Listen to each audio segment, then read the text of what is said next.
We're delighted to welcome you to our Association of Foreign Press Correspondents panel today on press freedom, marking World Press Freedom Day 2025. Today, our panel brings together some of the wisest advocates working to uphold press freedom, safety, and free expression, and to protect journalists here in America and around the world. As the Trump administration finishes its first 100 days in power, rarely has press freedom in my country, the US, and globally been more in peril. This is not new. What's new is that it's getting far worse by the day. In the first Trump administration, the president accused the mainstream media of being the enemy of the people and called out many criticisms as fake news, quote unquote. In Trump 2.0, the administration is suing media companies directly, deporting people seemingly without due process, and even jailing international students, apparently, for raising their voice in a free country. Lawyers for one of them, Rumeysa Öztürk, a Turkish PhD student at Tufts University, say she was snatched off the street, had her visa revoked, and she was jailed, apparently, for co-writing an op-ed in the student newspaper. To help us understand the physical, legal, and moral implications of these attacks on the press, we have a great panel, so let's get to it. I'm Bob Rowley, Vice President of the Association of Foreign Press Correspondents in the U.S. I spent 30 years with the Chicago Tribune and covered stories in more than 50 countries, and it's a great pleasure to welcome our audience today and to speak to our panelists as well, who have all defended journalists at home and abroad and advocated fiercely for free speech in this country.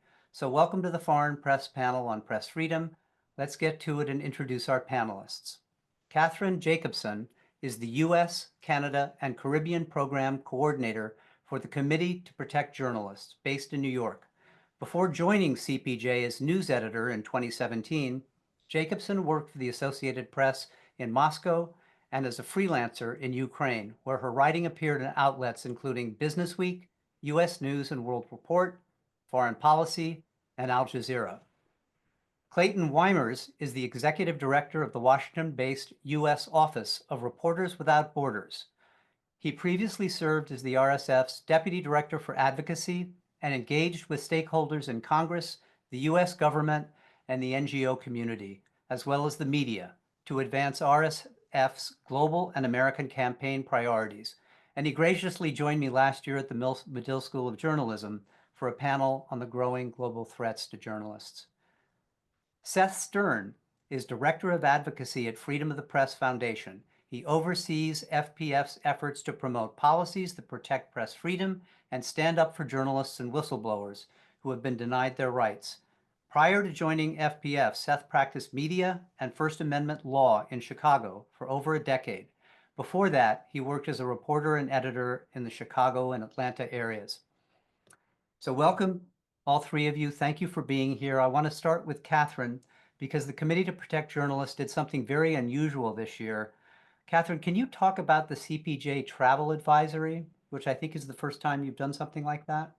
Yeah, well, first of all, Bob, thank you so much for having us here today and for having this discussion. I think it's really important for us to acknowledge that press freedom issues do exist in the United States. I want to back up a little bit before getting into the travel advisory and just say that CPJ's U.S. program has really developed a great deal over the past about 7 years, I would say, since I've been at the organization. Prior to that, there was a sense that things were fine here in this country and in the U.S., and that there weren't really press freedom issues. The United States has long been a standard bearer of promoting freedom of the press, both domestically and overseas, and has been a strategic partner in that respect for organizations like CPJ. So it was really unusual when we, kind of even made the decision to have a U.S. program and to really hone in on this work. And I can say from my experience here that calling around, editors across the United States, when I first started offering CPJ safety training and that sort of thing, people, when they would answer the phone, would say, "Oh, we don't have those issues here. Thank you so much for all of your great international work." And that could not be more different from the current situation that we are in.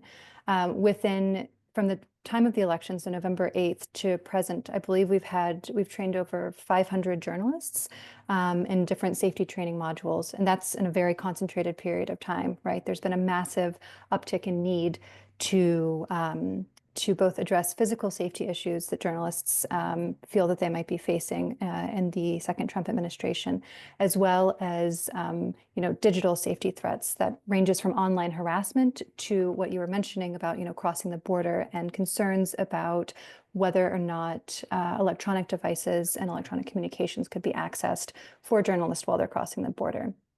So CPJ took, we took the decision to release for the first time a travel advisory for journalists entering and exiting the United States to be aware of the lack of protections, civil rights really, that they face within certain parameters around the border, and the way that that federal officers there are able to demand access to their devices.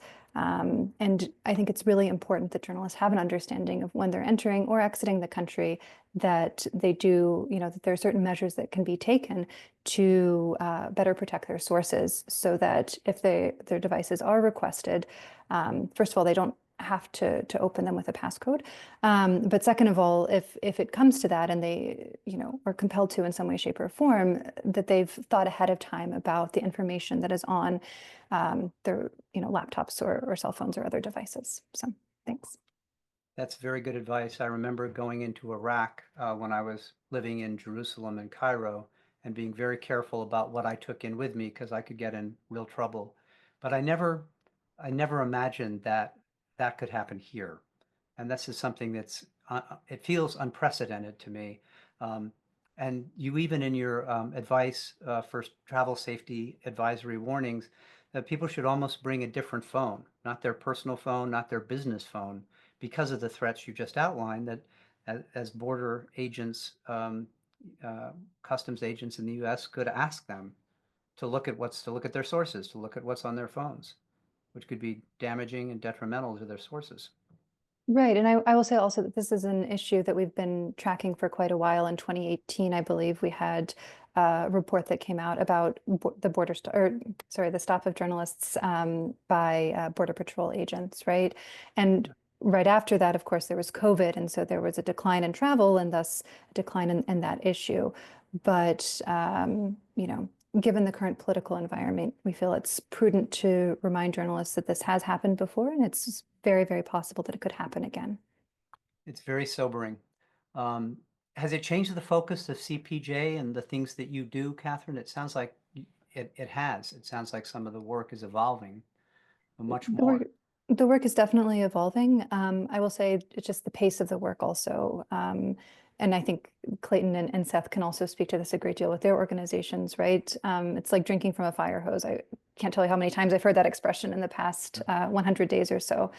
And it really is, right? We knew what Trump's plans were. He made no secret of them. He's not a very secretive individual in that way, right? But it's more seeing the rate at which things are happening that has been alarming, and quite frankly, I think kept us all on our toes during this time. Absolutely. Clayton, over to you. I saw your head nodding, and I remember very well when you came and spoke at the Medill School of Journalism about the threats. That was just a year ago, and it was commemorating the death of James Foley and the 10-year anniversary of the Courage Award that Medill gives out. You were very gracious to come then. You're very great to be on the panel again today. Can you talk in general terms? Every year, RSF puts out a Freedom Index, a World Press Freedom Index, and your next one comes out today, May 2nd, as this airs. Can you talk in general about the findings without going into too many specifics, but give us a sense of how it's evolved this year, what's new, and what's most foreboding for you? Sure. And thanks, Bob, for having me on, and for your very long commitment to press freedom and to making sure that these issues get the time that they deserve. Yes, so we released our annual World Press Freedom Index today. And unfortunately, the data is as negative as it's ever been. We have more countries ever who have entered the red, which is our worst rating that we give to countries. And that represents 56% of the world's population are now living in countries where there is functionally no press freedom. but also the average global score is now lower than it's ever been.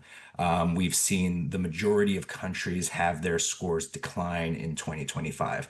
The United States is no exception. The United States has dropped another 2 places on the index to come to its all-time low of 57th out of 180 countries and territories.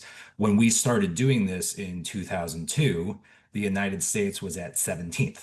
And just to give you some more context of how much the world has changed since then, the country right after the United States in 2002 at 18th was Hong Kong, which of course has since precipitously fallen since the Chinese Communist Party took full control over Hong Kong, instituted the national security law, and really cracked down on the press. And now they've fallen all the way to 135th. So it's been remarkable how the last decade or so has been marked by democratic backsliding when you look at things like press freedom, but it's highly concerning.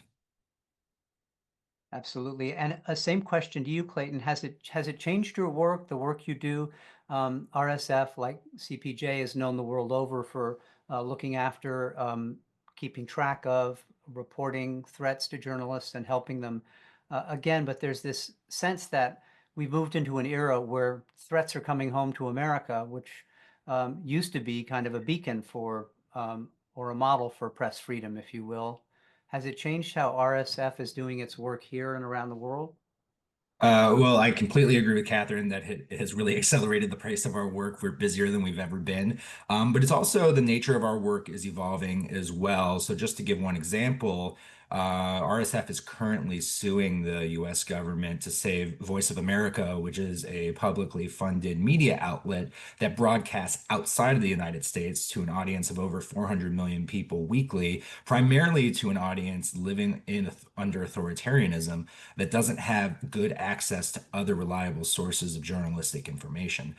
This was essentially a public service that the United States had been putting out there for the world, but the Trump administration has decided to dismantle its parent agency, the U.S. Agency for Global Media, which in turn has shut down not just Voice of America, but Radio Free Europe and Radio Free Asia and the Middle East broadcast networks. So it's put thousands of journalists out of work. It's taken vital journalistic programming off the air around the world. We are currently suing the USAGM in order to save Voice of America. I'm very proud to say that we've already been successful in court. We've gotten a preliminary injunction that rolls back the damage that's already been done. But to be honest, we're still waiting for the government to comply with the judge's ruling.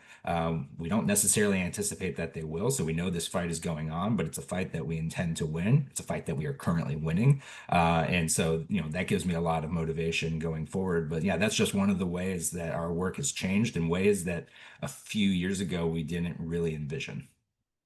And it's also a characteristic of the times. My association, the Association of Foreign Press Correspondents, works with all three of your organizations, and I would agree the pace has incredibly increased literally over the last year or two. Congratulations on the work you're doing for Voice of America and for others. There are periods when we're all sending letters to members of Congress as well, and you've been leaders on that, the three of you. But it's really stunning to me. The Voice of America, again, if I'm in my earlier days as a correspondent, driving across a desert somewhere in Africa or the Middle East, and I'm out of range back in the day of any kinds of media, I could always get two things, the BBC and Voice of America. And people living in dictatorships abroad would listen to those two because they could get no credible, fair media from their own countries. And even though the BBC and the Voice of America are related to their governments in some way, they were trusted news sources. So this is really shooting ourselves in the foot in terms of our soft power and getting the word out news-wise in a time of incredible misinformation, disinformation, and propaganda. So kudos to all of you for the work you're doing. I want to get back to the idea of Voice of America and other things you're doing, but I want to ask Seth to talk a little more about press freedom at home right now. We discussed this the other day and the work that the Foundation for Press Freedom is doing. Can you first tell us, because our audience, a lot of them are foreign correspondents, a little bit more specifically about what the Foundation for Press Freedom is and what it does. And then I wanted to ask you about the theme of the FCC and the licensing attacks. Sure, sure. Thanks for having us. So Freedom of the Press Foundation is a nonprofit organization that promotes and defends public interest journalism. I had the advocacy work here, whether that be public-facing advocacy, op-ed writing, attempts to emphasize the importance of press freedom to our democracy and reach the public, or behind-the-scenes advocacy dealing with policymakers, lawmakers, and so on. We also operate the U.S. Press Freedom Tracker, which is a database of press freedom violations across the country, ranging from assaults on journalists, arrests of journalists, subpoenas of journalists, various other categories of attacks on press freedom. We train journalists across the country on digital security and offer a number of digital security related resources through our site. We also develop technology tools, Secure Drop and Danger Zone, which in their own ways each help journalists receive information from sources, submissions from whistleblowers securely and confidentially. And that is all the more important these days, particularly in light of the announcement last week that the Biden administration's policy on subpoenaing journalists for sources, forcing journalists to disclose their sources, is going to be rescinded. That was expected. That was in Project 2025. It was no secret that Trump wanted to go after journalists' sources. The policy wasn't even a binding policy in the first place. So it's not so much that there's been this major shift in the law, but the announcement, I think, is taken by all as symbolically indicating that subpoenas and aggressive measures to come after journalists and their sources are forthcoming. And can you start a little bit with, there are a couple of things I wanted to ask you, but the FCC especially, we talked about how Brendan Carr is actually threatening the head of the FCC to go after licenses of major broadcast networks and others. Can you talk a little bit about that and what a sweeping change that might be? And it's not for, it's almost like a designated campaign as opposed to a reaction to certain ways that people might be covering the news. Right, right. Yeah, there are a lot of things that the Trump administration has been doing that you could call an acceleration of previous trends. This is something entirely new. No past administration has interpreted the news distortion language or the public interest language in the FCC's rules and regulations and policies the way that this administration has. Like with so many other things, there are norms that have been taken for granted, sort of understandings that seem to everyone so obvious that they didn't need to be codified because no one would ever cross those lines. And one of those norms is that when you talk about the public interest, whether it be in the FCC language requiring broadcast licensees to serve the public interest, or the language in the tax code requiring nonprofit organizations, including media outlets, to serve the public interests, it's just been understood that that language is second to, trumped by the First Amendment, that the public interest language in regulations cannot be interpreted as giving a president license to be the sole arbiter of what information is in the public's interest to know, what advocacy is in the public's interest to hear, and retaliate against people he doesn't like and journalists he doesn't like by saying, well, that's not in the public interest, so you can't say it. That's just so un-American that I don't think people really thought they needed to button that up and codify it and make sure no future president crosses that line. But they hadn't met this president and they hadn't met his FCC chair, Brendan Carr, who is a political stooge, a hack. There's no other way to put it. The man walks around with a golden bust of Donald Trump on his lapel pin. Yeah, what more can you say? And he has just used his office to do very little other than pursue vengeance against Trump's enemies, whether they be broadcast media outlets like NBC, CBS, ABC, whether they be radio stations that cover ICE raids, 60 Minutes. He's just going through a laundry list of Trump's enemies and finding frivolous legal bases to harass and intimidate them. Yeah, and he's doing it in sort of the name of protecting free speech, whereas what he's doing is actually the opposite of that.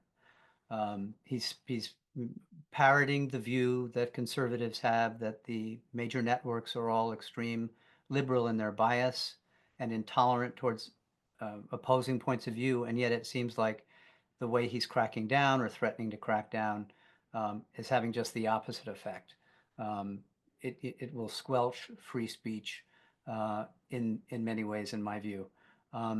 I think that's a really good point, Bob. That it's worth lingering on it for a second because so often we see the so-called First Amendment crusaders or free speech crusaders dressing up their assault on the press or on free expression in a defense of free expression. But it's really this sort of double speak that I think we need to call out more. It is. And it's not limited to just these FCC investigations. We talk about how, decisions that are made by editors are not necessarily censorship. We talk about how content moderation to weed out hate speech or misinformation is not necessarily censorship. At the end of the day, what the government is trying to impose here is their own viewpoint. They're trying to take away the editorial discretion of the free press. And that is completely antithetical to the First Amendment. Yeah, it is. And it's Orwellian because they're saying they're doing this in the public interest, and it's the exact opposite. Couldn't agree more. Katherine, back to you. I wanted to also ask you about CPJ's report. You have a special report out this week on press freedom and journalist safety in the United States following the first 100 days of the Trump administration. Can you talk in general a little bit about what the report covers? I understand it's targeted attacks against journalists and news organizations and regulatory abuse and other things. Can you speak a little to that report and what you've concluded? Because we are literally just at the end of 100 days of the second administration, Trump 2.0. Yeah, it somehow seems a bit longer, doesn't it? More than 100 days. But yeah, so what we've done is really broken down the actions that we've seen in the first 100 days into kind of three thematic clusters. So one of them is looking at access issues, the Associated Press case obviously being the most prominent, right? So the Associated Press no longer having the same access to White House pool events that they previously enjoyed. And the thing, and then we looked at regulatory issues, legal issues, and then targeted attacks against members of the media. And I just want to kind of go back to what Seth and Clayton were talking about earlier, right? Of making normal or trying to make normal these kind of abnormal interpretations of what journalism is, right? And really distorting the meaning and the essence of what reporters are supposed to be doing. And we touch a lot on that in this report, right? Looking at the ways in which the Trump administration has kind of twisted current understandings of how the media is supposed to work and the protections that it's supposed to enjoy for its own means. And that's really to control the narrative, both the present narrative, but also the historical narrative, right? Because what are journalists if not there to document the first draft? And what's been really concerning to see, I think, is that, in the first Trump administration, it seemed a bit more scattered, right? The approach to going after various media outlets. And it wasn't necessarily the big media outlets that necessarily faced a lot of the pressures. But when you go after, the AP or CBS or ABC or whoever, right, that has a trickle-down effect because it's both sends a message that the administration can go after whoever they like, no matter how deep the pockets might be, no matter how, how much the spotlight might be on these organizations.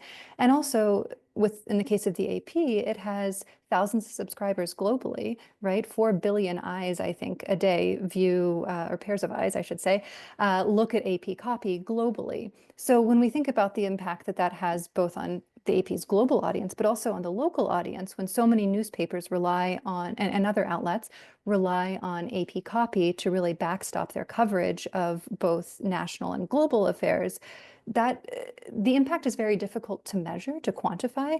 And I think it really speaks to the kind of deep effects that these anti-media actions we're seeing from the Trump administration will really have on press freedom, both in the U.S. and overseas. Yeah, and for all our audience who doesn't understand or might not know the full story, Trump is going after the AP because they refuse to use the phrase Gulf of America when referring to the Gulf of Mexico.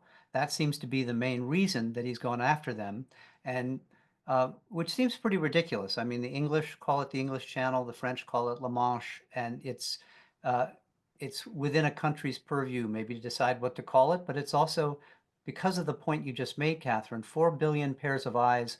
AP is the largest news gathering organization in the world, and it goes out all over the world. So you can kind of understand their editorial decision to stick with the traditional name for the Gulf of Mexico. But he's absolutely trying to change the narrative about that and to punish those who don't. Can you, Katherine, or any of the panelists talk a little more about this chilling effect among journalists around the nation when you go after AP, or they've gone after the White House Correspondents Association and their traditional managing of pool reports and who goes where? They've changed the pool system on Air Force One and in the White House to bring in a lot of journalists who are not journalists, but are from advocacy organizations and being passed off as journalists. But this is all, again, as you say, trying to kill off the narrative that they don't like. And it is having a chilling effect. Can you talk, any specific cases come to mind of how this is chilling speech and chilling journalists' ability to report what they want? Yeah, well, I think your audience, because I assume most of them are journalists who might be listening, but just, the Associated Press's style and standards guides, right, set the tone for the entire industry. And so what happens in the AP style book might seem like minutia to someone in Kansas, for instance, but actually does have deep and lasting impact, right? There are all these different groups that have, asked the AP for years to change, spellings of capitals and that sort of thing. It matters a lot. And it also is very difficult to quantify because of just how big the impact is, if that makes sense, right? Talking about the US Press Freedom Tracker and the numbers that they charted for the first 100 days of the second Trump administration versus the first Trump administration, right? The numbers of actual anti-media action or actions on the tracker this go around are smaller than or fewer than they were the first time, right? But the thing that I think the big difference is that this time around, it's this kind of like je ne sais quoi impact that is very, again, difficult to measure. So you go after one news organization, but it really permeates through an entire ecosystem. Absolutely. And Clayton, I was going to ask you to talk a little more about the VOA, but you've covered that. You've also at RSF been promoting the protection of the Corporation for Public Broadcasting. I think one of the recent letters we joined you on was that. Can you talk a little bit about that and how that plays into this? Again, they've gone after the VOA. They're also going after the Corporation for Public Broadcasting in the U.S. Yeah, so the Corporation for Public Broadcasting is the independent nonprofit organization that distributes public media funding that it gets from the federal government, primarily through these community grants that help local independent radio and television networks plug their budget holes and stay afloat. It's not 100% of their funding, but it is a significant chunk of it. And if you take it away, the real risk is that a number of these stations, dozens, maybe even hundreds of stations around the country, will shut down. And that's going to disproportionately harm rural Americans, Americans living in places that are already news deserts or at risk of becoming news deserts. And It's going to rob potentially millions of Americans of a reliable source of journalism about their community, about their country, about the whole world, as well as really critical life-saving emergency information during disasters. We've seen this numerous times just this year, is that public media stations have been among the most reliable sources of up-to-date information, whether it's during the wildfires in Southern California or the floods in the Southeast, or hurricanes that are hitting, especially at a time when mis and disinformation is so rampant online. People are able to go turn on their radio and trust that they're going to get information that's going to keep them safe. So, to back up a little bit, as of this recording, we are anticipating a request from the Trump administration to Congress to rescind the funding that it approved just a month and a half ago. And this is 2 years worth of funding. This was part of the budget that Congress agreed to in March that the president signed the very next day. And for them to go back and say, well, we changed our mind, actually, we don't want to fund public media anymore. But they're going to frame this as a cost-cutting measure. But that's ridiculous on its face. Public media costs Americans about $1.60 each every year. That's nothing, especially compared to the wealth of great programming that you have access to, free of charge, no matter where you live. What this is really about is trying to do harm to journalism, trying to do harm to the news media, which they see as a problem for them and for their political movement. And that's what connects it to shutting down the USAGM and its outlets like VOA and RFERL. This is all part of a larger war on the press that has very little to do with saving taxpayer money. Yep, couldn't agree more. And as you pointed out, a lot of the public broadcasting goes into, there's a huge problem with local news in this country. The Medill School has done a lot of research on the local news deserts. In Southern Illinois, where I live, there are a ton of counties that either have no local source of news or maybe have one. There are 3,200 newspapers that shut down in the last 20 years. It's at the rate of 2 a day. And among those rural counties where a lot of red state MAGA Americans live, this will be depriving them of their only source of news, or one of their only key sources of news about not just, crop prices, but also what's going on in the nation and the world. Yeah, that's so important to understand that at the end of the day, this is about local media serving people in their communities. And aside from the cost-cutting measure, the other way that opponents of public media have liked to frame this is, NPR and PBS have become these punching bags over the years for, a certain group of Republican lawmakers or politicians. And it is, misportrayed as this elite liberal media that only serves, coastal Democrats, when in reality, these funding cuts are really going to cut to the heart of rural America. And guess what? When people don't have access to local community media outlets that understand their towns and their counties, guess where they're going to turn? They're going to have to turn to national media that has even less understanding of their local communities. And it's just going to keep tearing at the phrase that bind our society together. Yeah, and the national, go ahead. I'm sorry. Go ahead, Oh, Katherine. sorry, I didn't mean to interrupt. I just wanted to say, concerningly, we've also seen copycats at the local level, right? I believe last week it was, at the end of last week, the Indiana state legislature decided to defund public broadcasting. The reporting still needs to come out fully to understand exactly how that would work and the impact. But from the early reporting that I've seen, rural stations depend on this funding for 30 to 40% of their budget, which, again, going back to the impact of who's actually being served by public radio and how much it's costing, where the money is coming from, it's incredibly concerning to think that, especially in these very rural areas of America, as Clayton was saying, they're no longer going to have this access that they've enjoyed for so many years, decades. Yeah, and so powerful.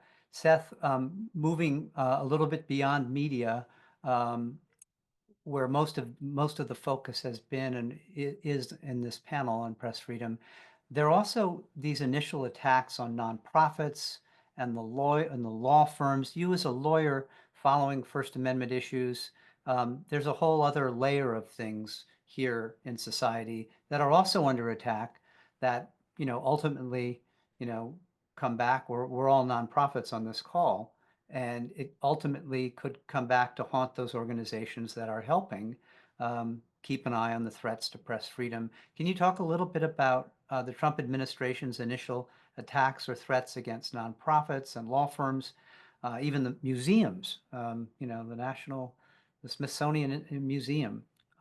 It's these institutions, I guess universities too, that provide independent thought and history and work and advocacy that apparently Trump doesn't like.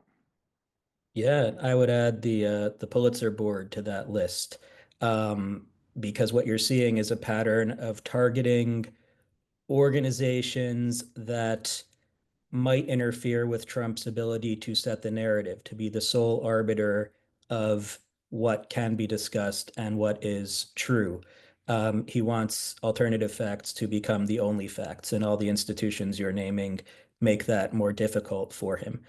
When it comes to law firms, as people may know, he's issued executive orders against certain major law firms that have done work that he doesn't like, limiting their access to federal facilities and otherwise retaliating against them. And some law firms have caved by offering money, offering to do pro bono work for causes that Trump supports, essentially capitulating. And as many have said, how does that look to their clients? They're to have lawyers that won't even fight for themselves. It doesn't seem like the right business move. And as people who are capitulating to Trump, I think, are slowly learning, it doesn't work. He doesn't give up. He comes right back and asks for more. We filed a brief in opposition to some of those executive orders with The Intercept, written by the attorneys at Kendra Albert. And what we argued is that there's far more impact to these executive orders than solely on the law firms, specifically on journalists, nonprofit and independent newsrooms specifically, that rely on pro bono or low cost representation in order to function, in order to defend themselves if they get sued or hit with strategic lawsuits against public participation by people like Trump, but also by plenty of local wealthy and powerful folks who abuse the court system. If they need to sue to enforce their rights under the Freedom of Information Act, that's a whole other subject we can get into. The Freedom of Information Act is broken, and Trump is breaking it more. It's virtually impossible to get relief under FOIA without a lawyer. So any number of other ways, courtrooms that are closed in high-profile cases, lawyers need to intervene so that journalists can get access to proceedings, to court records. All of these things are going to happen less. There are going to be less legal resources available for journalists if law firms are chilled, discouraged, retaliated against when they take up causes that Trump doesn't like, because media defense is a cause that Trump doesn't like. So that's where that's headed, and that's certainly going to have an impact on journalists at a time when they are particularly strapped for cash and resources and need access to lawyers who are able to take those kinds of cases pro bono. Nonprofits, similarly, we were expecting an executive order targeting nonprofits last week. That hasn't come quite yet, at least as of today. But it doesn't matter, because the existing tax code allows the administration to deem nonprofits to not be operating in the public interest. And as we were discussing before, historically, the understanding of public interest has been limited. And the Supreme Court has held that advocacy alone cannot, for example, connect a nonprofit to terrorism. You can't be deemed a supporter of terrorism just because you advocate for a cause that arguably people who are members of terrorist organizations benefit from. So there are some safeguards in place, but Trump is looking to extend this public interest standard so that if a nonprofit is doing work he doesn't like, work that's adversarial to him, he can deny them their tax exemption and essentially stop them from operating. That can impact nonprofit news outlets. That can also impact organizations like ours, nonprofit foundations that work for the benefit of press freedom. I don't think that Donald Trump views the work we do as in the public interest. If he does, we're not doing a great job.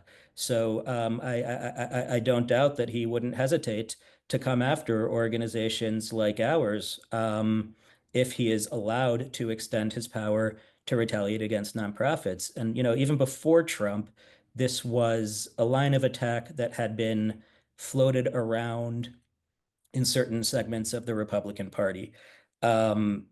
Various news outlets were threatened last year for hiring, for example, Palestinian freelance journalists, or even buying pictures from photographers who allegedly had some sort of tie to Hamas. The claim was that they were supporting terrorism by paying for pictures that somehow made their way back into, the pockets of terrorists. Of course, there was no proof of any of that. There was no proof that the money actually got to terrorists. There was no proof that any of these organizations knew about the alleged connections any of these photographers had. That didn't stop anyone from asking for investigations of those organizations. Difficult to do under existing material support for terrorism laws, which have, a fairly high standard. Easier to do if you can just call it a violation of the public interest to purchase photographs from some freelancer thousands of miles away who the administration deems to be, without support, a terrorist or terrorist supporter. So there are any number of ways that the attacks on nonprofits, law firms, and other institutions could be turned around against the press. And we've got to be on the lookout for all of those. Thank you. That's a really good description of it all. The most chilling to me is the FOIA, breaking the FOIA system, because so many journalists, they teach it in J school. So many journalists use that. They'll use it for beat checks. Once a month, they'll write the government to find out who's on someone's calendar, what's going on. And to not have that system, by basically cutting, all the people he's cutting in government and cutting all the people who answer those FOIA requests, they can just say, sorry, we can't keep up with your FOIA requests anymore because we don't have any people to do that. Right. And then in addition to FOIA, you've got the National Archives, which, when you fold a government agency, its records are supposed to go into the archives. But is that going to be handled competently? You've got Marco Rubio, who is at the same time the Secretary of State, the de facto head of the National Archives, and the head of USAID, which is, an agency that is dissolving and that its records should be going into Rubio's National Archive. How is all that going to work? How are those conflicts going to resolve themselves? So at all levels of record keeping, whether it be FOIA in agencies that are having their entire FOIA staffs terminated, quasi-government agencies like DOJ, which claims it's not subject to FOIA, or that it is subject to FOIA, it needs 3 years to find records, and then the archives being destroyed. We are losing both current events and history. It's incredible. Thank you, Katherine. I'd like to go back to you for just a little bit on safety training. Because I noticed it this summer in Chicago, your folks were working hard to provide safety training to Americans during the DNC in Chicago and the RNC in Milwaukee, kind of trying to help Americans stay safe when they were coming to cover these conventions. And it wasn't, I think part of it maybe was physical because of the threat of, crackdowns by police on demonstrators. But I also got the sense it was deeper than that as well, protecting them from other things.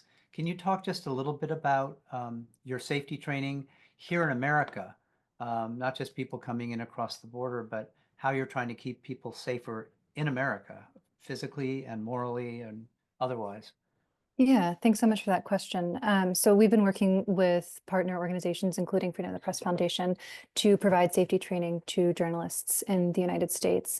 And the way we approach it is we've kind of broken it down into physical safety training and then digital safety training. So with physical, we talk a lot about situational awareness, best practices during protests, what to bring with you when you're going to a protest, what not to bring with you, and just kind of making sure that there's an understanding of how much information you need and when you can go home so that you can be safe and not be exposed to whatever it might be. This is thinking mostly in a protest situation, right? Not like everyday beat reporting. But by the same token, we also work with journalists who are freelancers or might be in more rural areas and might not have the same kind of protections and infrastructure protections, I'm thinking, as journalists working in, say, Washington, D.C. or New York in that respect, right?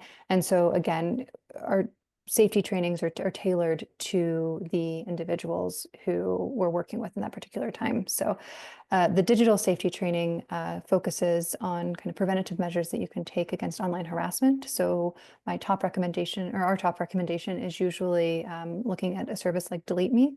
I'm not sure if foreign journalists are quite as aware of as their American colleagues might be, just about all of the massive amounts of data available through data brokers in the United States, which are legal here, that allow people to find information about individuals very easily with just a simple Google search, right? So I'm talking about past addresses, family members' names, phone numbers, that sort of stuff. A service like Delete Me or other kind of data information deletion services that we recommend in our safety guides will really help as a first line of defense, really scrub out that information or scrub it off from the internet, right? And sometimes they're free subscriptions, but a lot of times I think the employer or the individual has to pay for those subscription services. But that just really serves as a first layer of defense against any kind of ne'er-do-wellers who might try and come after an individual. And then we also talk a lot about source protection and different vulnerabilities that different messaging platforms might have or might not have, and how to best think about that, in a lot of cases. And I would be interested to hear what Seth as a lawyer has to say about this as well, right? Whether you should leave a paper trail to kind of ward off a potential defamation case to show that, there was no actual malice in a certain situation versus, needing and wanting to protect your sources' anonymity. So wanting, disappearing messages like on Signal. And then we also work with partners a lot to address the mental health aspect of all of this, recognizing just kind of the toll that this really takes, especially if you're covering something in your home environment. You're going to the grocery store with the people who are not happy with you for your reporting and stuff like that, right? So what does that look like for journalists, and how can they best mentally prepare for or best be resilient really when approaching their work? And so that's kind of our three-pronged approach to safety. And I would highly recommend that if any listeners out there are interested in learning more, please email emergencies@cpj.org, and we are happy to work with you to figure out the best way that we might be able to assist with safety training. That's terrific. Again, services that we might not have expected to see in America in recent times or in recent years are now just as needed here. Clayton, all of your organization, your work abroad and their work abroad, what are your thoughts about, getting back a little bit to what Katherine was talking about, foreign journalists coming into this country? Do you fear at some point the immigration system here will actually try to block them? Is there a concern that you have about self-censorship among foreign reporters coming in or reporters thinking about coming in? Or do you get a sense that people are consciously picking and choosing stories they might do here so as not to get in trouble? The answer to all your questions is yes. I've just been to Europe a few weeks ago, and pretty much everywhere I went, talking to reporters, talking to lawyers who work with reporters, talking to human rights activists, a lot of what they wanted to talk about was asking me, is it safe to come to the United States? Should I be rethinking it? And what steps should I be taking if I do come? Which is, not a conversation I'm used to having when I go abroad.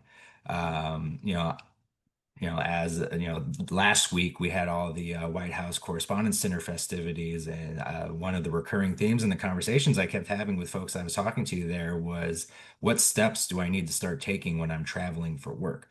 How do I make sure that I have a clean device? Conversely, how do I make sure I'm not looking suspicious by having a completely clean device so that a border agent looks at it and assumes that I'm up to no good? So, there's a lot of different things that you have to take into consideration. I've heard directly from international reporters based in the United States who are really starting to think hard about whether they really want to pursue certain stories or whether they should hand them off to American citizen colleagues because they don't want to publish anything that's going to put their visa situation in jeopardy. I think it's a legitimate concern. Look at the way that the Trump administration has been targeting university campuses and going after students who have written critically about the war in Gaza, for instance. It's really not hard to imagine a scenario where a journalist writes something that the wrong bureaucrat takes as being too favorable towards Hamas or towards Palestine or too disfavorable towards Israel or the Trump administration, and using that as a pretense to cancel a visa that is underway. We're already seeing, in the case of VOA and Radio Free Europe and Radio Free Asia, dozens of international reporters who have had their visas canceled because they've lost their employment with their media agencies. Those folks are at risk of deportation were it not for the judicial rulings to enjoin the government against firing them. But if the government is permitted to deport them, they would be sending some of these folks to places like China, Russia, Myanmar, Belarus, Azerbaijan, countries where we can be pretty sure that at the very least they're going to be questioned when they arrive, if not arrested or worse. And so this is becoming a real consideration. I never want to tell a journalist, don't pursue a story, don't travel to the place where you need to chase down your story. I hate having to do that. But people need to be realistic. They need to take the risks into account.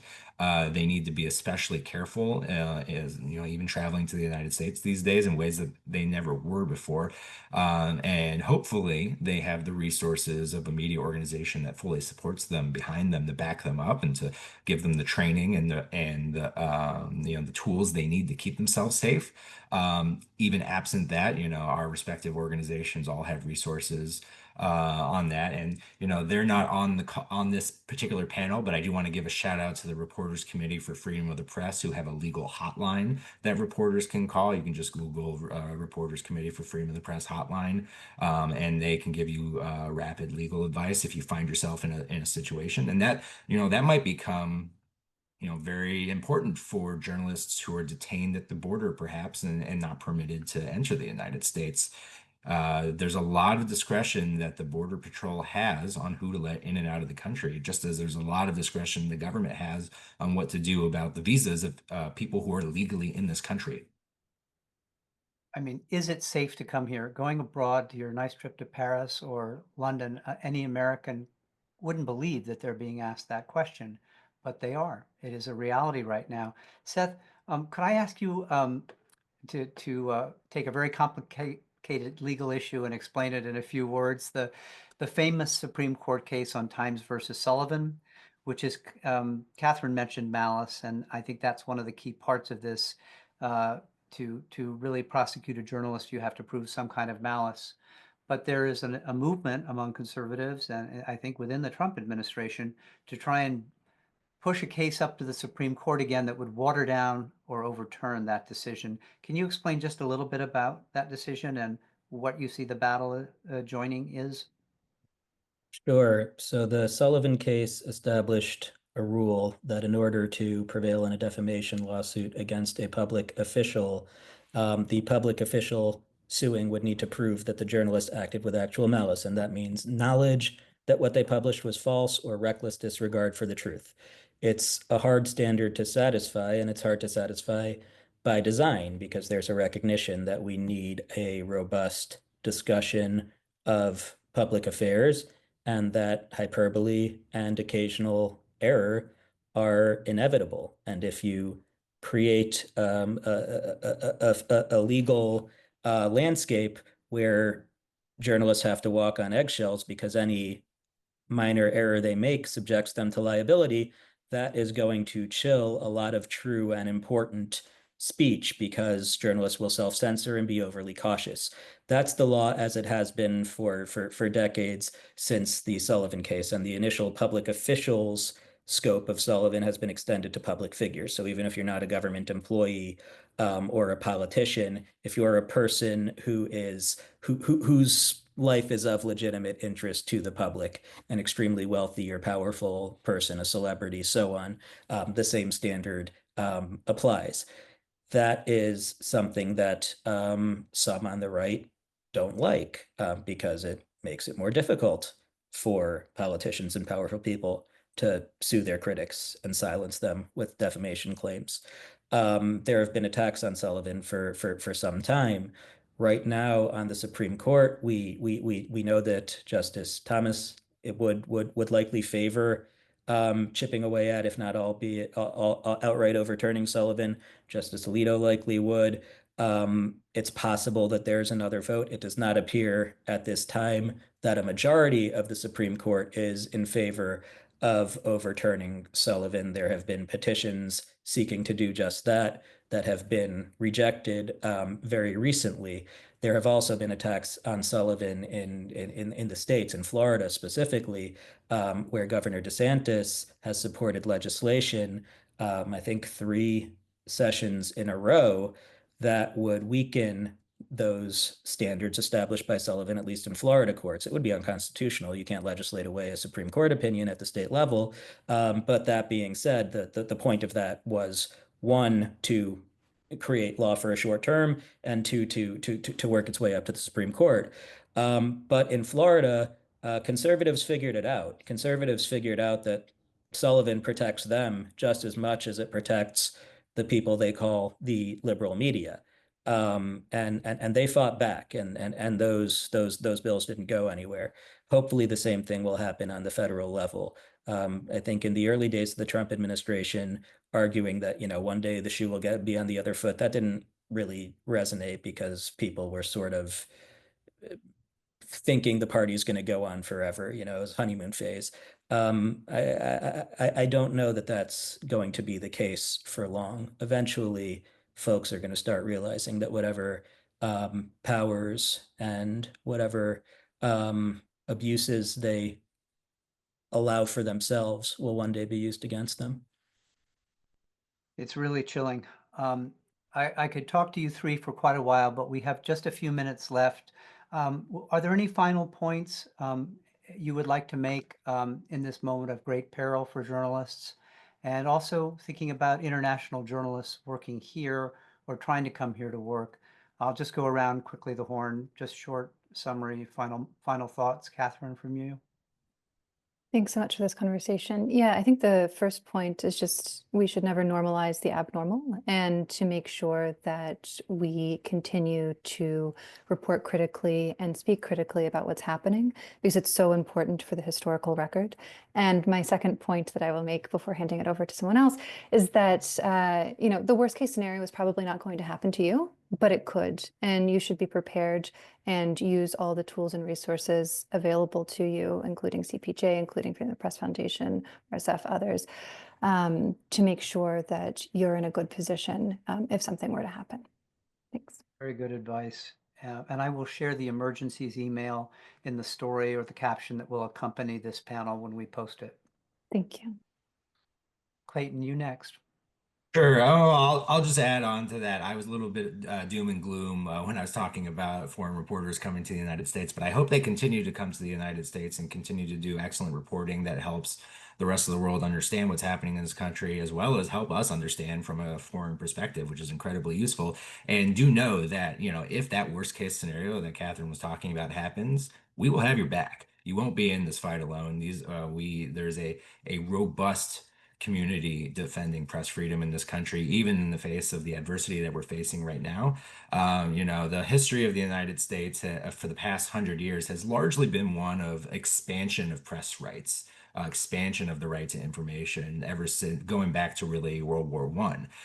The past few years have really been the first time we've seen the contraction of that space for press rights. And I think it's really incumbent on us to make sure that this is a temporary blip in the overall history of our country rather than the new trend line. And, that's what I'm hopeful for. Very good counsel. Seth, bring us home with your final thoughts, please. Sure. Agreed with Clayton on the threats facing international journalists, and agreed that as much as I hate telling anyone not to pursue a story, I'm not the one who is risking my freedom, so far be it for me.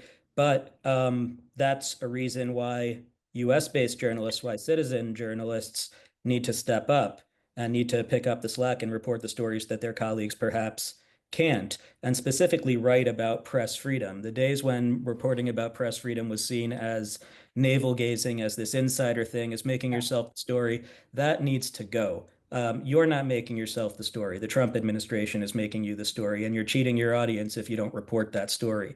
So I think it's incumbent on U.S. journalists to rise to the moment and do just that.